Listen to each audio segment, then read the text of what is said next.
جی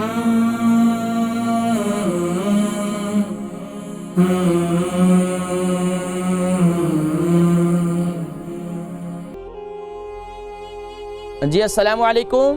وعلیکم السلام ورحمۃ اللہ وبرکاتہ۔ سمیع احمد زبیری عرض کر رہا ہوں۔ جی ماشاءاللہ زبیری صاحب، آپ تو نامی گرامی، آپ تو مشہور ہیں ماشاءاللہ۔ زبیری صاحب کیا حال ہے؟ ٹھیک ہیں؟ اچھا، دو سوال ہیں، اللہ کا فضل، اللہ کا فضل۔ دو سوال ہیں، ایک تو یہ ہے کہ یہ ہائی بلڈ پریشر اور ہیمریج کا آپس میں کیا تعلق ہے؟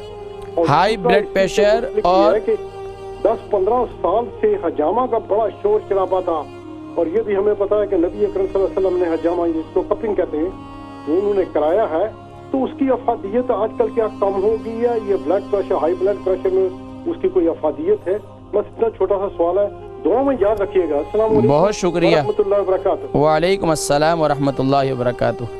جی ضرور میں ذکر کرتا ہوں۔ بھائی زبیری صاحب تھے ماشاءاللہ، ہمارے بڑے محبت والے ہیں۔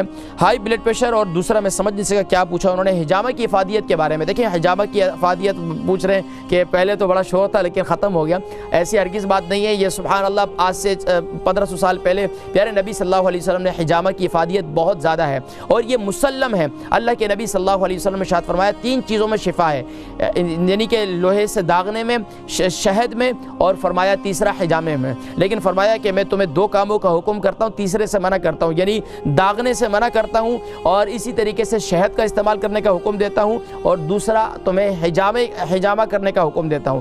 حجامہ کی افادیت انتہائی مسلم ہے، اور حجامہ جو ہے بہت سے امراض سے، دنیا میں یہ ایک ایسا واحد علاج ہے جو آپ کے جسم سے ٹاکسنز کو، زہریلے مواد کو باہر نکالتا ہے۔ تو سبحان اللہ اس کی افادیت اور بھی بہت زیادہ ہے، انشاءاللہ کسی موقع پر اس کا میں پورا پروگرام کروں گا اور اس پر انشاءاللہ میں گفتگو کروں گا۔